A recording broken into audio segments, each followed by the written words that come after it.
Hello everyone, welcome back in my YouTube channel. So आज मैं आपको पढ़ाने वाली हूँ क्लास 10th इंग्लिश का सप्लीमेंट्री रीडर बुक का 7th चैप्टर द नेकलेस का पार्ट 3। तो चलिए बिना किसी देरी के हम इसको स्टार्ट करते हैं। Loisel possessed 18,000 francs which his father had left him।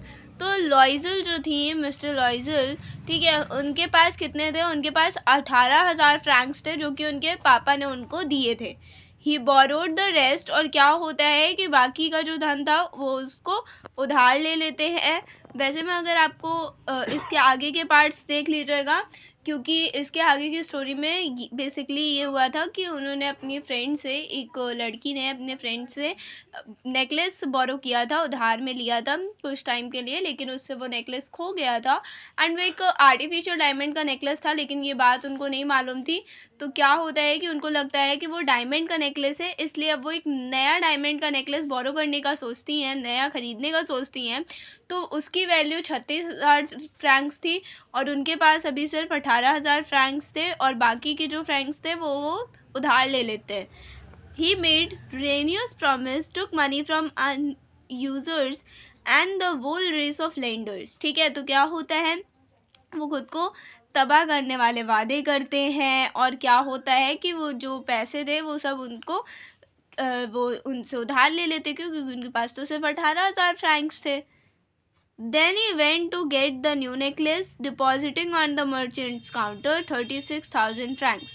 तो क्या होता है, फिर वो एक नया नेकलेस लेने के लिए जाते हैं, और मर्चेंट्स यानी कि जो उनका जिनसे वो ख़रीद रहे थे उनके काउंटर पे वो 36,000 फ्रैंक्स रखते हैं और वो एक डायमंड नेकलेस ले लेते हैं। When Mamie Loisel took back the jewels to Mamie Forrester, the latter said to her in frigid tone, "You should have written them to me sooner, for might I have needed them." ठीक है, तो जब जो लॉइजल हैं वो उनको वो हार लेकर अपनी जो दोस्त है उनके पास जाती है, तो वो उनसे बोलती है कि तुम्हें ये शीघ्र ही लौटा देना चाहिए था, क्योंकि मुझे इसकी ज़रूरत पड़ सकती है। Madame Forrester did not open the jewel box as Mamma Loisel feared she would. What would she think if she should perceive the substitution? What would she say? Would she take her for a robber? तो क्या होता है कि जो उनकी friend थी मैमी forester, वो क्या करती हैं, वो उस ज्वेलरी बॉक्स को ओपन करके नहीं देखती हैं। जैसा मैमी लॉइजल सोच रही थी, फियर कर रही थी, डर रही थी कि वो उस बॉक्स को ओपन करेंगे, ऐसा कुछ नहीं होता है। मैमी फॉरेस्टर उस बॉक्स को ओपन नहीं करती हैं। वो सोचती हैं, जो लॉइजल हैं जिनसे हार खो गया है, वो मनी मन सोच रही होती हैं कि क्या वो जब खोलेंगी उसको तो क्या उनको पहचान पता चलेगी कि ये जो हार है ये वो नहीं है जो उन्होंने ख़रीदा था। वो क्या बोलेंगी, क्या सोचेंगी, वो मुझे चोर समझेंगी। ये सारे थॉट्स उनके दिमाग में आ रहे थे। मैमी Loisel now know the horrible life of necessity. अब क्या होता है, जो लॉइजल थी अब उनको ये पता चलता है कि जब हमारे पास कुछ नहीं होता है तो कैसा लगता है। अब वो वाली लाइफ जी रही थी, क्योंकि पहले तो उनके पास चीज़ें थी लेकिन थोड़ी बहुत थी, गरीबी थी, लेकिन अब उनके पास कुछ भी नहीं होता है इस वजह से, क्योंकि उन्हें वो नेकलेस लौटाना था, इसलिए उनका सब कुछ जो था वो उन्होंने गिरवी रख दिया था, और उन्होंने जो बोरो किया था मनी, उसके लिए उन्होंने वो चीज़ों को हटा दिया था। अब उनके पास कुछ भी नहीं बचा था। तो अब उनको पता चलता है कि अभाव की ज़िंदगी क्या होती है। She did not her part however completely horrible. तो क्या होता है, अब उसका जो रोल आता है, उसमें पार्ट आता है, उसको वो बहुत ही ब्रेवली प्रेजेंट होती हैं। इट वॉज नेसेसरी टू पे द फ्राइटनिंग डेप्ट। और क्या होता है, अब उनको इतना जो ज़्यादा उन्होंने पैसे उधार ले रखे थे उनको वो भी चुकाने थे। शी वुड पे इट। अब वो चुकाएंगी नहीं तो कैसे काम चलेगा, वो भी चुकाना था। They sent away the maid, they change their lodgings and rented some rooms in an attic. तो क्या होता है, वो अपनी नौकरानी को हटा देती हैं, वो घर बदल लेते हैं, उसके साथ साथ वो एक कमरा किराए पे ले लेते हैं जिसमें एक अटारी भी थी। ठीक है। She learn the ऑडियस work of a kitchen, और क्या होता है वो रसोई में मतलब जो खाना वाना बनाने का काम होता है वो सारे काम भी वो धीरे धीरे सीखती हैं. शी वॉश्ड द डिशेस, वो बर्तन धुलती हैं. She washed the solid linen and the clothes and dish cloths which she hang on the line to dry. She took down to refuse through the street every morning and brought up the water, stopping at each landing to catch her breath. And clothed like a woman of people, she went to the grocers, the butcher, and the curators, and with her basket on her arm, shopping, handling the last sou of her miserable money. तो क्या होता है, अब वो अपने प्लेटें धोने लगी थी, वो जो गंदे कपड़े थे वो धोने लगी थी, उसके साथ साथ वो कपड़े ढंग से धोना सीख गई थी.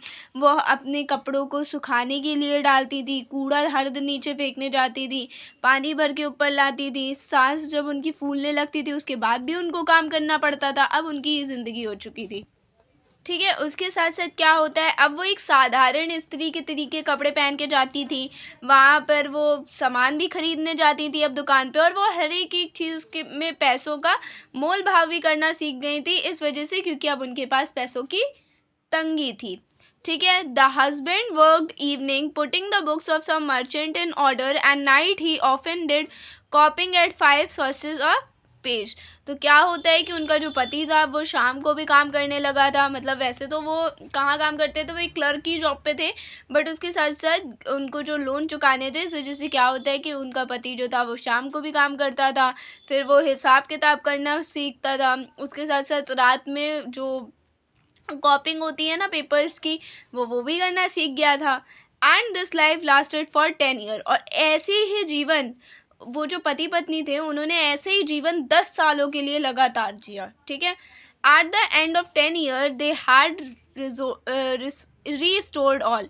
ठीक है. तो क्या होता है कि जब 10वें साल का अंत आता है तब तक उनके पास सारी चीज़ें वापस आ गई थी जो पहले उनके पास था, जिसको उन्होंने बेच दिया था, उसके बाद उनको मनी मिली थी, फिर उन्होंने वो डायमंड नेकलेस लेके उनको वापस किया था.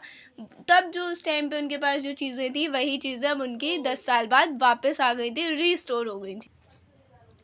मेमे लॉयसेल सीम्ड ओल्ड नाउ. अब जो मेमे लॉयसेल थी, लॉयसेल अब वो इतना काम करती थी, इस वजह से क्या हो गया कि वो एक बूढ़ी औरत की तरह दिखने लगी. She had become a strong hard women, the crude of the women, poor house hold. ठीक है. तो क्या होता है कि अब वो बहुत ही ज़्यादा मजबूत बन चुकी थी. अब वो गरीब परिवार की जैसी औरतें होती थी वो एज इट इज़ वैसी बन चुकी थी.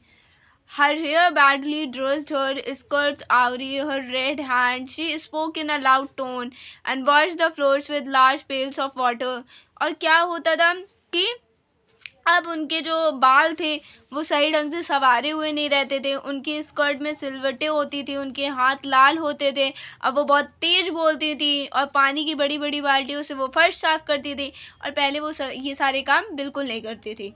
But sometime when her husband was at the office, she would seat herself before the window and think of that evening party of former times, of the ball where she was so beautiful and so flattered. तो क्या होता है कि अभी कभी कभी जो ये 10 साल थे इनमें कभी कभी जब उनको टाइम मिलता था तो क्या करती थी, जब भी उनके पति जो थे वो ऑफिस जाते थे तो वो खिड़की पर बैठती थी और उस शाम की पार्टी को याद करती थी जिस टाइम पे वो बहुत सुंदर लग रही थी, और वो उस बॉल मिनिस्टर की जो पार्टी थी उसमें वो गई थी. उस बॉल पार्टी में वो उस टाइम के पलों को, मोमेंट्स को याद कर रही होती थी. How would it have been if she had not lost the necklace? और वो ये सोचती हैं कि अगर उनसे वो नेकलेस ना खोया होता, वो हार ना खोया होता तो क्या स्थिति होती. Who knows? किसको पता होता, कौन जाने. How singular is life and how full of changes. और वो ये सोचती हैं कि जो उनका जीवन है उसमें कितने सारे अजीब परिवर्तन भी होते हैं. How small a thing will rain और सेव वन. और कैसे छोटी सी चीज़ व्यक्ति को बर्बाद भी कर सकती है और आबाद भी कर सकती है. ठीक है. तो वो ये सारी चीज़ों को सोचती हैं. तो फ्रेंड्स अभी हम चैप्टर को यहीं पे एंड करते हैं. इसका एक और लास्ट पार्ट है वो मैं आपको अगले वीडियो में समझाऊंगी. तो मुझे मेक श्योर कि आप चैनल को सब्सक्राइब कर देना. मिलते हैं अगले वीडियो में. Thanks for watching. Bye bye.